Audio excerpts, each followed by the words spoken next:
Bon, bonjour à tous, merci tout d'abord Laurent, son équipe pour l'accueil et l'invitation qu'il nous a faite. Axéis, on vient, alors vous verrez sur les slides, il n'y aura qu'un seul nom, parce que moi j'ai pas envie d'être condamné après par rapport aux paroles. Pourquoi on vient dans le cadre d'un retour d'expérience sur les France Relance, comme ça a été dit. Quand Laurent m'a posé la question il y a quelques semaines en arrière, est-ce que tu peux intervenir ou faire intervenir quelqu'un qui a travaillé au profit de collectivités territoriales, on s'est posé plusieurs questions. Première d'entre elles, on y va pour dire que c'est bien ou on y va pour dire que c'est mauvais, et sur quoi on va travailler, sur quoi on va expliquer, quel est le support. Le meilleur des supports qu'on avait, c'était les plans France Relance dans lesquels nous sommes engagés. Alors Axéis, je vais la présenter rapidement, si on peut... si on a les slides qui arrivent. Donc Axéis, qui sommes-nous? Donc c'est une petite entreprise, c'est une PME, un peu plus de 30 personnes aujourd'hui. Alors je suis désolé pour monsieur Leonetti qui vient de parler tout à l'heure, qui disait que la cyber, il fallait la sortir de l'expertise. Ben, désolé, nous sommes des experts. Voilà, parce qu'il y a un moment donné, même si on vulgarise, il faut quand même avoir une référence quelque part. Et ben voilà, on est une société d'experts. Experts en conseil et technique. Ensuite, nous sommes agréés par l'ANSSI comme CESTI, donc centre d'expertise pour tout ce qui est test, sur certains produits, et qualifiés PASSI sur toutes les portées, donc prestataire d'audit des systèmes de sécurité des systèmes d'information. Ce qui veut dire qu'on est capable de passer des audits, alors là plutôt pour les équipes ministérielles, des audits qualifiés PASSI, mais ce qui nous permet aussi d'intervenir dans le cas des France Relance, puisqu'on couvre tous les domaines des audits de même type. Et puis on utilise, parce que bon, il faut quand même faire dire merci à Alfortech, on utilise les outils labellisés, dont celui d'Alfortech, Agile Risk Manager, dans l'ensemble de nos missions. Notre zone de chalandise, entre guillemets, en termes de clientèle, donc elle est assez répartie aujourd'hui. Je mettrai une couche supplémentaire, on est autant dans le domaine privé que dans l'étatique. On adresse autant de la TPE, PME, que du grand compte, et y compris des ministères aujourd'hui. Donc ce qui veut dire qu'on a une compétence dans tous les domaines qui nous a permis de répondre sur les France Relance tant qu'on nous les a demandé. Je vous disais tout à l'heure, un peu plus d'une trentaine de personnes, 18 mois environ sur les France Relance. Ça représente pour une petite PME comme la nôtre un fort coût d'investissement, parce qu'on verra tout à l'heure la durée de ces France Relance, et on a quand même mené 14 plans France Relance sur des structures autant collectivités territoriales que sur de l'hospitalier. Et on ne parle pas d'une clinique de 50 lits, mais on est sur des grands GHT. Ensuite, c'est le dernier point de mon introduction, s'il te plaît. Alors, comment on est organisé? Donc on accompagne sur la façon globale de la sécurisation de vos activités. Et comme je disais, on est aussi sur de l'étatique, dans tous les domaines. Donc on fait de l'audit, on fait de l'évaluation, on accompagne les entités à aller chercher des certifications, qu'elles soient 27001 HDS. On fait tout ce qui est on vous aide à faire de la gouvernance, on forme, bien sûr on forme des RSSI, on forme des acteurs les acteurs terrain qui vont mettre en œuvre la cybersécurité, et on conseille. Et quand je dis du conseil, on va très loin, puisque là je parle à un auditoire, on va dire orienté administration étatique. Eh ben, on mène aussi des homologations de sécurité. Aujourd'hui, on emmène au profit d'entités telles que l'ANSSI ou de ministères dans différents domaines. Donc voilà. Alors, moi j'ai fini de parler pour l'instant, je reviendrai qu'à la fin. Avec moi, Pierre Rabillard, qui était un des gens... Oh, Pierre-Emmanuel, oui, bon d'accord, j'ai le droit à une gaffe par présentation. Donc Pierre-Emmanuel a été un de nos chefs de projet sur les France Relance, et il va pouvoir vous présenter tout ce que l'on a vu, nous, avec notre vision de prestataire terrain, mais aussi le retour de nos bénéficiaires, puisqu'on n'appelle pas ça des clients, mais des bénéficiaires, et tout ce qui va être dit, ça a été confirmé par nos bénéficiaires. Alors je vous le dis tout de suite, il n'y aura pas de nom, je ne suis pas là pour aller vendre du bénéficiaire, mais par contre, à chaque argument, on a les exemples qui vont derrière, que ça soit dans le bon sens, ou que ça soit dans un sens d'amélioration, et en espérant que ça soit entendu s'il y a un France Relance 2, ou s'il y a une prolongation des finances pour le France de Relance actuel. Donc, merci Philippe pour cette introduction. Donc, on va rentrer dans le vif du sujet. Donc, moi, c'est Pierre-Emmanuel. Je fais partie des petites mains justement de ce dispositif France Relance, donc en tant que prestataire terrain. Donc là, on va voir justement globalement ce que le dispositif France Relance, ce que c'est en résumé. Je ne vais pas vous faire toute la présentation complète parce qu'on en aurait pour 2 heures et j'ai 20 minutes.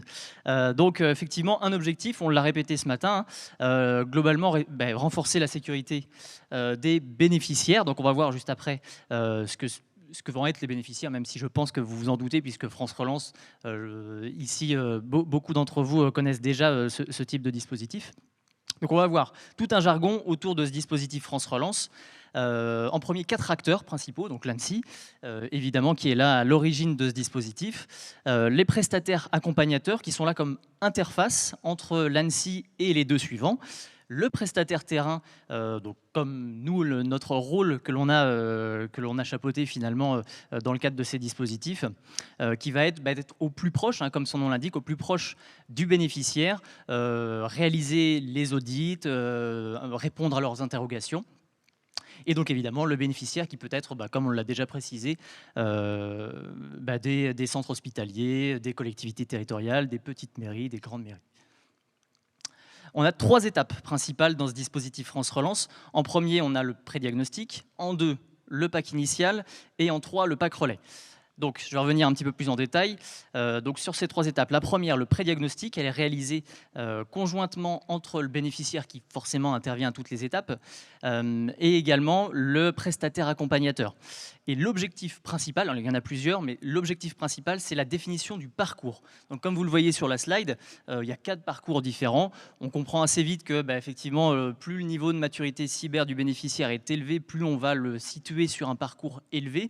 Évidemment, on ne va pas demander à la mairie d'Entram, par exemple, d'implémenter l'ensemble des mesures qui sont exigées dans le parcours renforcé. Il faut évidemment situer chacune des mairies au bon niveau du parcours en fonction de ses moyens. Et donc, par la suite, on va avoir le pack initial. Donc ça, le pack initial, c'est vraiment ce dont pourquoi nous, on intervient en tant que prestataire terrain. Donc, il y a 5 points principaux, les 5 points clés du pack initial. Donc, le premier, ça va être effectivement une présentation de la démarche, comme je vous le fais ici, mais vraiment en raccourci, avec ensuite des entretiens ciblés, donc des entretiens qui vont être un petit peu pris, on va dire, sur la démarche EBIO-CRM. Donc on va voir des personnes du service informatique, on va voir des personnes aussi métiers pour leur poser la question, comme on a pu voir aujourd'hui, quelles sont vos préoccupations principales, quelles sont les applications que si elles tombent, c'est un problème pour vous. Évidemment, à chaque fois, on a le même discours, c'est-à-dire que pour chaque entretien métier, l'application, c'est hyper critique et il ne faut surtout pas qu'elle tombe. Mais nous, justement, on est là pour apporter notre expertise là-dessus en disant, oui, ok, mais il y a aussi effectivement le service informatique, il y a aussi l'autre service financier, il y a le service RH. Donc, il faut prendre effectivement tout cet ensemble dans les entretiens et réussir à faire ce travail d'intelligence pour savoir quels sont finalement les biens principaux que vous avez au sein de votre collectivité. En deuxième, on va avoir donc 2 états des lieux. Le premier, l'état des lieux technique et l'état des lieux organisationnel, qui souvent se déroulent sur le même créneau. On peut faire les 2 en même temps. Donc, ce n'est pas les mêmes équipes. Nous, chez Axeis, effectivement, il y a des personnes, moi j'ai plusieurs collègues qui s'occupent justement de l'état des lieux organisationnel, dont moi, et également des personnes qui s'occupent de l'état des lieux technique, des auditeurs techniques. Et donc l'objectif de cet état des lieux, c'est d'avoir, in fine, ce fameux indice de cybersécurité initial, qui est en fait un score compris entre 0 et 400, qu'on convertit en chiffres, un peu à l'image finalement du cyberscore qu'on a vu précédemment, donc qui va être compris entre D-, où c'est globalement catastrophique, et A+, où on est la NASA. Et effectivement, là j'ai pris en exemple le D+, qui est globalement un niveau de l'indice de cybersécurité initial que l'on retrouve le plus chez nos bénéficiaires. Donc là, on pourrait se dire, D+, c'est pas beaucoup quand même. En fait, ça correspond à un niveau d'avancement de 2-3 ans, quelques actions prise de la part du bénéficiaire, mais justement, il commence à avoir quelques difficultés à ce moment-là pour aller plus loin, pour aller un petit peu plus loin dans ce dispositif. Et justement, ce dispositif France Relance est là pour les aider à aller un peu plus loin. Et justement, j'en viens avec l'étape numéro 3 ici, donc la définition du plan de sécurisation. C'est l'élément le principal finalement de ce pack initial, avec les éléments du pack relais, mais j'y reviendrai un petit peu plus tard sur ce pack relais. Et donc, effectivement, on va passer d'un niveau D+, en indice initial à un niveau C potentiellement, donc sur les indices après P0, P1. Donc, on priorise les actions dans le temps. Donc, P0, P1, c'est 1 an. Et donc, après, P2, P3, ça va être sur des actions sur 3 ans. Donc, on a un plan d'action, qu'on appelle le plan de sécurisation ici, sur 3 ans, priorisé avec des actions, justement, qui vont être entre une trentaine d'actions pour ceux qui en ont le moins et 80 actions. Donc c'est beaucoup, et mine de rien, c'est une charge importante pour les services informatiques ensuite, qui eux doivent se dire, ok, on a tout ça à mettre en place, il va falloir peut-être qu'on se fasse aider, et justement, on y reviendra par la suite. En quatrième point, on va voir l'accompagnement à la mise en place des mesures urgentes. Donc ces mesures urgentes, elles découlent globalement de l'état des lieux techniques. L'état des lieux techniques, donc il va avoir potentiellement remonter des vulnérabilités critiques, de type des RCE, on en a parlé tout à l'heure, et qui nécessiterait d'être corrigé très rapidement. Donc là, forcément, nous, on peut les aider à corriger ces vulnérabilités s'ils ne sont pas en mesure de le faire. Et puis en dernier point, on a de la sensibilisation et de la formation. Donc de la sensibilisation qui peut prendre différentes formes, et j'y reviendrai également par la suite. Donc un petit point sur le pack relais, donc c'est souvent l'argument qui est avancé aussi dans ce dispositif France Relance, puisque c'est un pack relais, c'est quelque chose qui concerne, donc il va concerner 3 à 8 actions, hein, c'est nous ce que l'on observe la plupart du temps, du plan de sécurisation. Donc parmi les 30 à 80, on va avoir 3 à 8 actions qui sont éligibles justement à ce pack relais.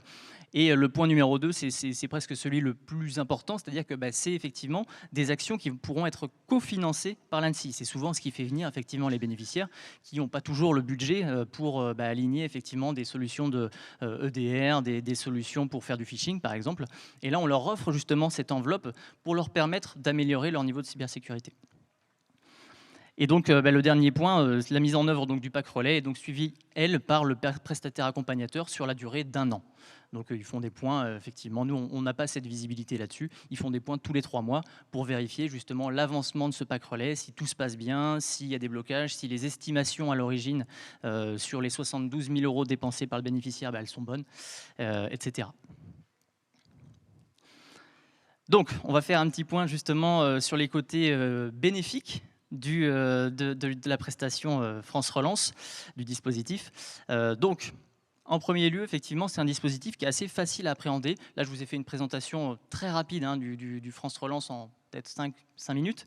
Globalement, même en tant que prestataire terrain, nous, en quelques jours, on est en mesure de comprendre comment est-ce que se déroule justement cette prestation, comment est-ce qu'on est en mesure d'accompagner le bénéficiaire. Et c'est globalement la même chose pour le bénéficiaire, puisque on va effectivement rabâcher les principales étapes du dispositif France Relance, mais à la fin du dispositif, à chaque fois on pose la question, est-ce que vous avez bien compris ce que l'on a réalisé, la réponse est oui à 99,99%. Donc ça, c'est plutôt un bon point. Et l'objectif, en plus, il est clair, il est aisé à atteindre. Effectivement, je vous l'ai dit, c'est ce fameux plan de sécurisation, ce plan d'action qui va comporter... Alors là, je vous ai mis une petite capture d'écran, bon, évidemment illisible, mais c'est en fait ni plus ni moins qu'un fichier Excel planifié dans le temps, on voit sur la droite, avec toutes les actions. Donc ça peut représenter quand même un fichier qui fait un peu peur à la base, mais in fine, c'est quand même quelque chose, c'est le document de travail, véritablement. Il peut être utilisé tel quel par les collectivités territoriales pour justement suivre un peu l'avancement des actions que l'on aura préconisées. Hop, je crois que j'en ai passé une. Ouais. Donc, en premier point, donc on a effectivement l'état des lieux organisationnels, je vous en ai parlé précédemment. Donc on a effectivement ce questionnaire organisationnel qui est intégré dedans, qui comporte à l'origine environ 240 questions. Donc c'est assez c'est volumineux, mine de rien, quand on fait des entretiens justement avec le bénéficiaire. Au début, on se dit oulala, ça va prendre toute la journée. En fait, avec de l'expérience justement, on se rend compte qu'on est en mesure de le dérouler assez assez vite. Donc c'est quelque chose qui est pertinent, d'autant plus que pour avoir aussi fait de l'ISO 27000, pour avoir fait de l'ISO 27001 et 2 et d'autres référentiels, les questions qui sont intégrées sont vraiment pertinentes, sont catégorisées. Donc c'est un document de travail qui est agréable à utiliser pour le prestataire terrain, mais aussi pour le bénéficiaire. Donc ça, c'est un bon point. Bon, effectivement, facilement abordable pour les collectivités territoriales, ça rejoint le point précédent. Et puis, il est assez rapide à compléter. Donc là, j'ai mis un indice pour vous donner une idée de quelques jours, quand c'est vraiment super, on a une équipe en face d'administrateurs ou du service informatique qui comprend très bien ce que l'on dit, on peut mettre quelques jours à le compléter. C'est 200 et quelques questions. Alors, justement, petite précision sur ces 250 questions. En vérité, comme il y a des parcours, il y a 4 parcours différents. Les 250 questions ne vont concerner que ceux qui sont au plus haut niveau. C'est-à-dire que, effectivement, les actions, elles ne vont pas forcément être nécessaires d'être implémentées par l'ensemble des bénéficiaires du dispositif, seulement celles qui, justement, font partie du parcours le plus avancé. Par exemple, pour un parcours fondation, on va avoir que 77, 80, je crois, actions exigence plutôt à compléter. Donc ça restreint forcément le nombre derrière d'actions à compléter dans ce questionnaire organisationnel. Et là, je vous ai mis justement un petit exemple de question pour que ça soit explicite. Donc là, typiquement, avez-vous une PSSI? Oui, non. Et quand est-ce que vous mettez à jour cette PSSI? Donc là, on a le parcours, justement. Donc c'est une question qui s'adapte uniquement pour le parcours intermédiaire et supérieur. Donc ceux qui sont en parcours fondation, par exemple, ils ne vont pas être intéressés par ce type d'action. La réponse, donc là, effectivement, pas de PSSI formalisé, pas de chance. Et on a une aide à la notation, effectivement, qui est explicite. Alors l'objectif, c'est vraiment d'objectiver le plus possible, justement, pour avoir à la fin cet indice de cybersécurité qui soit le plus pertinent vis-à-vis du bénéficiaire. Donc là, on aura une note de 0, puisqu'effectivement, il n'y a pas de PSSI.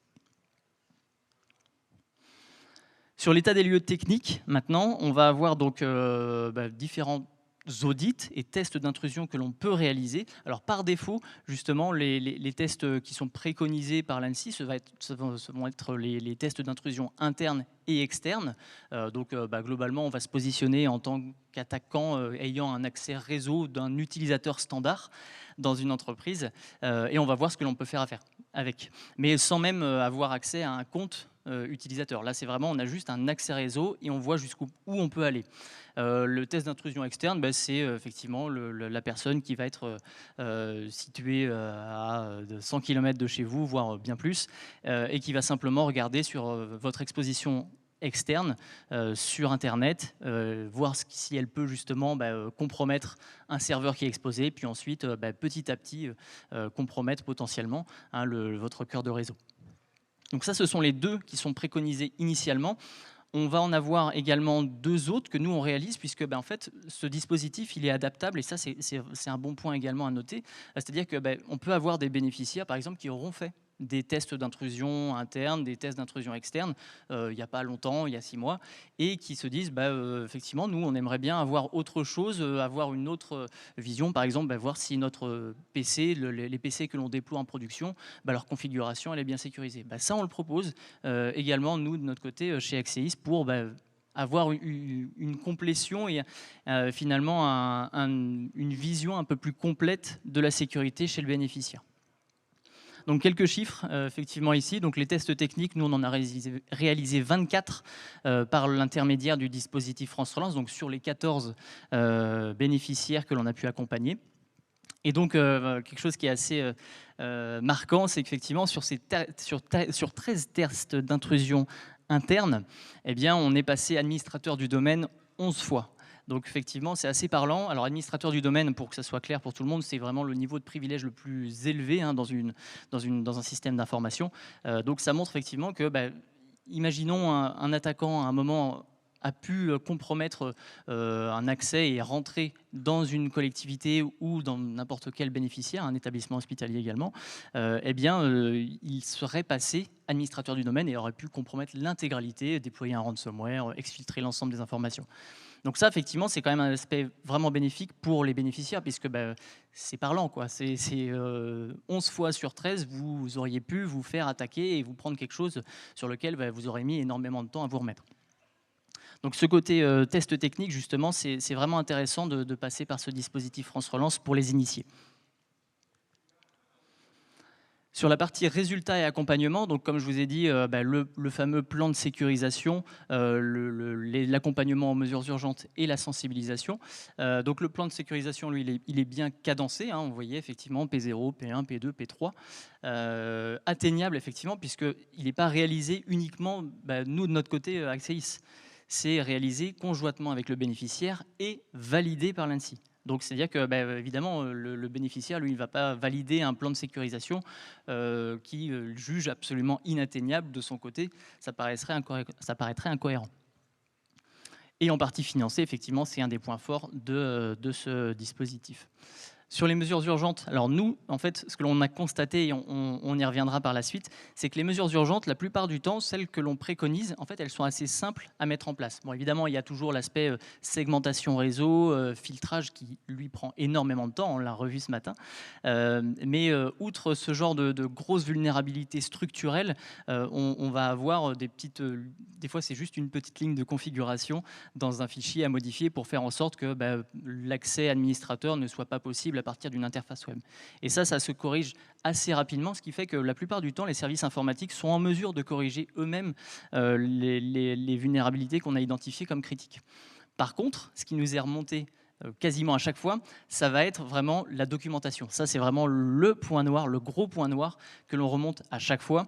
C'est-à-dire que on a en face un public d'administrateurs, de techniciens, de responsables informatiques qui nous dit nous, ça fonctionne pas trop mal, on s'en sort plutôt bien, les utilisateurs sont contents.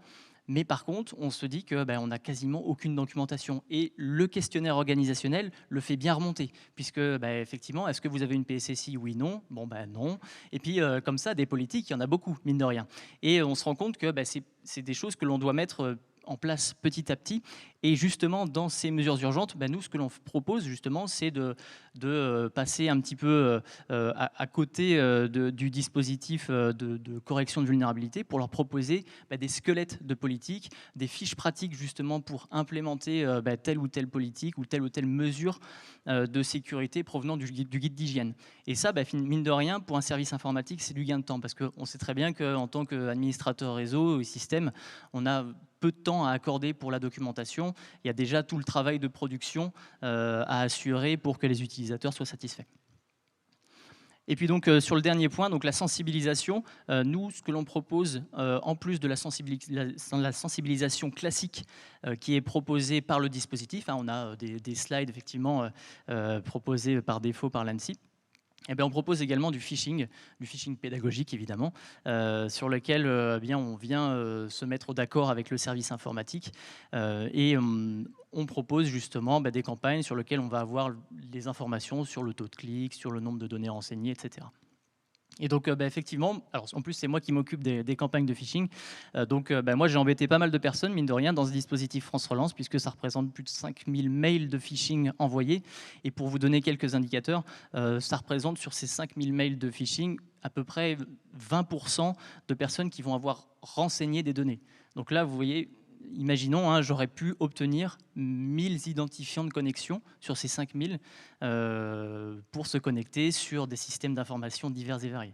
Donc c'est vraiment énorme, et le besoin de sensibilisation par le phishing est hyper intéressant, parce qu'on sait tous que les sensibilisations classiques qui sont effectuées purement directionnelles sont parfois un peu lassantes, on va dire, par le public. Et là, justement, le phishing, ça prend très peu de temps pour un utilisateur.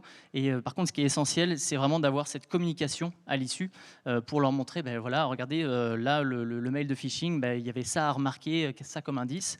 Et donc, on va avoir comme ça une prise de conscience de l'utilisateur. Ah oui, du coup, j'ai passé 20 secondes à regarder mon phishing, mais j'aurais peut-être dû en passer 40. Et ça, c'est hyper important pour cette partie sensibilisation. Et puis, donc, comme je vous disais, effectivement, des squelettes de politique que l'on a créés, donc un peu plus de 20, mine de rien, c'est un vrai travail pour nous, mais c'est aussi un vrai gain de temps pour les services informatiques. Les apports en général, donc là, effectivement, ça permet évidemment une prise de conscience du bénéficiaire, tout ce dispositif. Une fois qu'on a rempli déjà dans les premières étapes le fameux questionnaire organisationnel, on a déjà une prise de conscience sur, ah oui, en fait, pour avoir quelque chose de correct, de costaud, de robuste, il me faut avoir toute cette documentation, il me faut avoir tel ou tel outil, il me faut avoir mis en place et des moyens effectivement souvent plus importants que ceux qui sont en place par défaut chez les bénéficiaires. Donc effectivement, la situation de la documentation SSI qui est souvent, alors je dirais pas catastrophique évidemment, mais assez mince évidemment, et le dispositif le met bien en lumière. Donc le parc informatique, là c'est le quotidien, je pense, de beaucoup d'entre vous qui devaient gérer des systèmes d'information différents, des serveurs, des technologies différentes, et on ne sait pas toujours comment faire, mine de rien, pour conserver le fonctionnement de certains services sans diminuer le niveau de sécurité. Donc effectivement, il y a pas mal de choses qui sont identifiées ici sur les parcs informatiques. Il y a toujours des solutions, effectivement, et les isoler, on en a parlé ce matin, les isoler, mais ça met bien en lumière justement ce fait que les mises à jour, le patch management, c'est quelque chose qui est extrêmement compliqué à faire, d'autant plus chez les collectivités territoriales.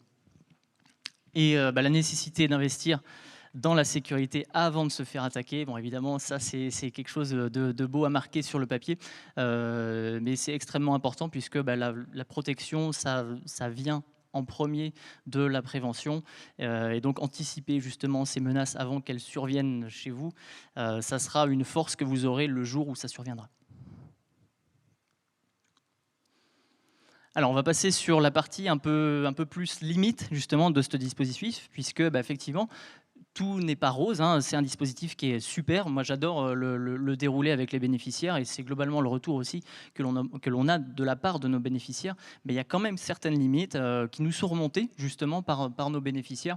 Et notamment, là, je reviens sur la partie formalisme, puisque c'est effectivement beaucoup de documents à produire, déjà pour nous, mais aussi pour le bénéficiaire. Encore plus de documents, et on sait tous que effectivement, cet aspect administratif parfois est bien embêtant. Donc, typiquement, la réunion de lancement que nous, on réalise, eh bien, elle va faire souvent doublon, en tout cas sur les informations qui y sont données, avec la réunion de lancement qui est réalisée avec le prestataire accompagnateur et le bénéficiaire. Donc ça, effectivement, c'est de la perte de temps, globalement, hein, sur tout le dispositif. Donc, il y aurait peut-être effectivement la possibilité de restreindre un petit peu certaines informations qui sont très souvent bien comprises en face par les services informatiques.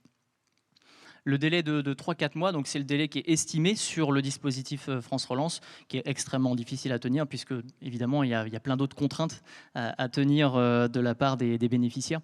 Donc forcément, à l'origine, hein, nous on a réussi à faire 3-4 mois, je crois, deux fois, mais c'est souvent plutôt du 4, 5, voire même 6 mois pour réaliser un dispositif complet. Donc évidemment, ça prend du temps, et ça c'est quelque chose à prendre en considération pour les futurs plans qui pourrait exister. Et puis la lourdeur des supports de restitution et de sensibilisation fournis. Bon, là je vous ai mis un petit exemple. Alors ça ne va pas forcément parler, mais en fait simplement ça c'est un copier-coller du plan de sécurisation que l'on a vu, le fichier Excel. En fait c'est simplement des informations qui sont piochées dedans, qui sont remises dans d'autres cases, et en fait ça n'a aucun intérêt, hein, à part faire joli finalement sur une slide. Mais le document utile, c'est le plan de sécurisation, c'est le fichier Excel. Il est parfaitement compréhensible. En plus on peut jouer avec pour n'afficher que ce que l'on souhaite. Donc en fait ces slides-là, elles sont extrêmement chronophages à réaliser, et elles n'ont pas un intérêt pour le bénéficiaire. Donc ça, c'est qu'un exemple, mais effectivement, sur les supports de sensibilisation fournis, c'est pareil, il pourrait y avoir quelques petites améliorations pour les rendre un petit peu plus sexy. Le format donc, du dispositif France Relance, alors j'ai mis effectivement un format hybride instable en haut. C'est simplement qu'en fait, on a vraiment une segmentation à un moment dans le dispositif, c'est-à-dire qu'on va commencer avec des entretiens, donc un peu issus justement du dispositif de l'analyse de risque et BioCRM, et puis ensuite on va enchaîner sur un format un peu plus audit. Et le lien, il est extrêmement compliqué à réaliser entre les deux, et c'est justement ce qui nous est un peu reproché de temps en temps, c'est que effectivement on fait des entretiens, on identifie quelles sont les activités les plus critiques, et après on va avoir le questionnaire organisationnel avec les 250 points, et effectivement ces actions les plus critiques, on a parfois du mal à les caser dans ensuite les actions du questionnaire organisationnel.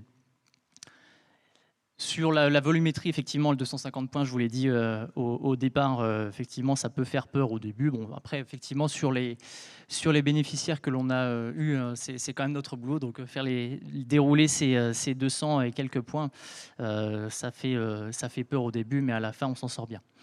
Et effectivement, quelques informations manquantes pour que les slides soient réellement utilisables ensuite pour des décideurs, puisque quand on déroule justement ce plan de sécurisation, on a notre liste d'actions, donc les 30 à 80 actions. On a notre pack relais. C'est super. Donc là, déjà, on a fait le plus gros du travail. Sauf que maintenant, il va falloir justement montrer au DGS que effectivement, c'est telles actions que l'on va implémenter à telle période. C'est telle action, alors, notamment la partie prestation qui n'apparaît pas par défaut. Donc ça, c'est des choses que l'on a dû faire comme modification dans les supports. On aurait aimé que ça soit fait par défaut, évidemment. Il y a un petit peu de modification que l'on peut réaliser. Et puis enfin, le dernier point, je termine avec le plus croustillant, donc le pack relais qui est contraignant. Alors effectivement, il permet des choses et c'est vraiment un super dispositif dans lequel est intégré le pack relais. Malgré tout, en fait, à chaque fois, le bénéficiaire souhaitait faire passer, par exemple, des prestations d'analyse de risque, des prestations d'audit complémentaires, et c'est parfois compliqué de les faire passer, puisque il y a toujours une petite contrainte qui fait que, en fait, non, l'action que l'on a intégrée dans ce fameux pack relais subventionnable, eh bien, il va être retoqué, alors que ce soit par le prestataire accompagnateur ou après par l'ANSSI. Donc ça, c'est vrai que c'était un petit peu dommage. On comprend parfaitement pourquoi est-ce qu'on n'a pas eu plus d'informations sur ce pack relais, puisque à un moment, il faut aussi laisser la possibilité aux bénéficiaires d'identifier quelles sont les actions que lui, il souhaiterait mettre en place. Mais c'est vrai qu'il y a toujours ces contraintes qui arrivent et avec lesquelles on perd énormément de temps à faire des allers-retours entre le bénéficiaire et l'ANSSI. Certaines actions souhaitées, mais leur acceptation est aléatoire, ça je viens de le dire. Certaines technologies françaises ou Union européenne, donc effectivement, les actions du pack relais, elles ont cette contrainte, c'est que les actions qui y sont intégrées doivent absolument faire partie, des logiciels par exemple, doivent être de sociétés françaises ou Union européenne. Pareil pour la prestation. Et en fait, dans certains cas, c'est facile. On va avoir plein d'éditeurs, même ici dans la région. Mais dans d'autres cas, par exemple, je pensais tout simplement à du Office 365 ou des équivalents des solutions de sauvegarde. C'est difficile de trouver des prestataires français.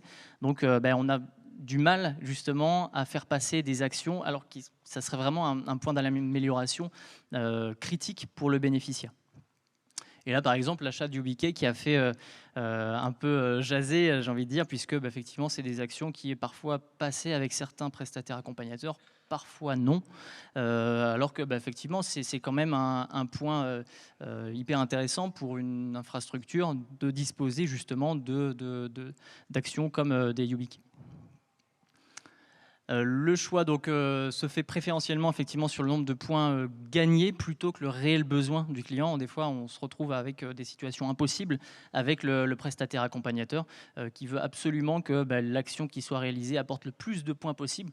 Or, effectivement, c'est très bien d'avoir un système de points, mais derrière, il y a quand même le besoin réel du bénéficiaire. Si lui, il lui faut plutôt de l'accompagnement sur de la sauvegarde, moi, je préfère largement mettre de la sauvegarde, sauf que malheureusement, ça n'apportera pas forcément le bon nombre de points et donc l'action sera retoquée de la même manière. Et puis, effectivement, sur des parcours un peu plus faibles, c'est difficile parce qu'on a moins d'actions, forcément, comme c'est adaptable, pour atteindre les 72 000 € du pack relais minimum. Et voilà, donc là c'est la dernière slide justement sur les retours de nos bénéficiaires, sur ce qu'ils nous ont dit. On aurait bien aimé voir ça dans le dispositif France Relance. Donc typiquement ça va être le suivi de ce dispositif. Nous, on l'intègre par défaut, on le met dans le plan de sécurisation, mais en fait, ça devrait presque être mis par défaut de base dans le dispositif, ce suivi avec des contre-audits techniques pour voir justement lorsque on a trouvé des vulnérabilités, et on a trouvé des vulnérabilités, est-ce qu'elles ont été corrigées dans le temps? Et ça permet d'avoir justement, comme le plan de sécurisation se déroule sur 3 ans, d'avoir ce suivi et de voir à quel point l'amélioration de la sécurité est effective. Lancer des prestations au profit du corpus documentaire, donc là effectivement hein, on ne peut quasiment pas en intégrer, en tout cas dans le pack relais, de la documentation. Ça c'est vrai que c'était un gros manque dans le dispositif et c'est une remontée qui serait évidemment très, très bénéfique pour les bénéficiaires qui sont en souffrance là-dessus sur leur documentation. Donc les actions de sensibilisation, effectivement, donc là je vous ai parlé effectivement de base, c'est prévu de faire simplement des formations ou des sensibilisations classiques, faire des phishing ou faire des petits modules justement en plus, ça permet vraiment d'attirer, d'attraper les gens justement sur la sensibilisation qui doit être de toute façon réalisée de manière périodique. On a entendu tout à l'heure effectivement les 6 mois, effectivement c'est pertinent hein, d'avoir ce retour justement tous les 6 mois, que ce soit par du phishing ou par un autre moyen. Et puis, donc effectivement, disposer du catalogue de recommandations type, ça c'est typiquement pour une petite structure, une petite collectivité territoriale, eh bien, disposer justement d'un catalogue en fonction un peu d'un parcours, ça serait l'idéal parce que on pourrait simplement avoir cette checklist de se dire ok, ça j'ai pas. Un peu comme on a vu finalement ce matin sur le retour d'expérience de la mairie. Eh bien, de voir justement si, oui, chez nous, on a peut-être mis en place ce genre d'informations. Est-ce que c'est le même contexte? Oui, non. Et effectivement, dans ce cas-là, il va peut-être falloir lancer des actions en fonction des sujets identifiés. Donc voilà, ça c'était les retours d'expérience des bénéficiaires. J'en ai terminé avec le sujet des France Relance, c'est allé assez vite. Je vais laisser Philippe discuter justement, je crois qu'il a un petit point à faire sur la partie. Le point viendra après, après les éventuelles questions. Si vous avez des questions justement sur ce retour d'expérience et sur ce qui peut encore y manquer pour ceux qui ont déjà participé.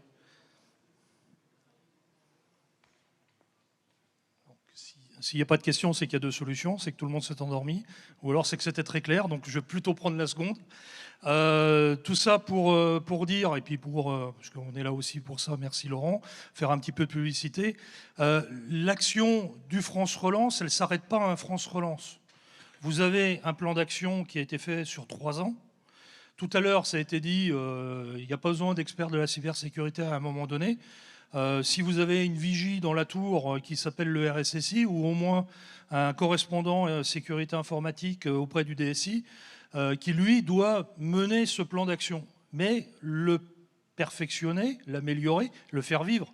Donc Pierre-Emmanuel a parlé tout à l'heure des audits qui serait bien de pouvoir en faire des contre-audits ultérieurement. On a pour principe de dire que c'est bien de faire des audits tous les ans, parce que comme ça vous permet de voir votre évolution, parce que la vitesse de la technologie, l'évolution technologique dans l'informatique est tellement rapide qu'on a des changements de paradigme qui changent quasiment tous les ans.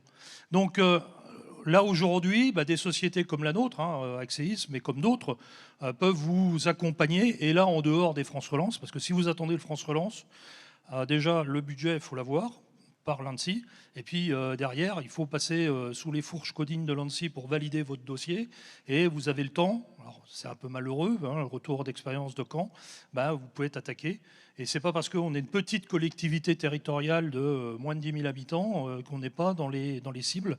J'ai l'habitude de dire, quand j'ai des clients en face de moi, des bénéficiaires, il y a deux types de pêche pour les attaquants.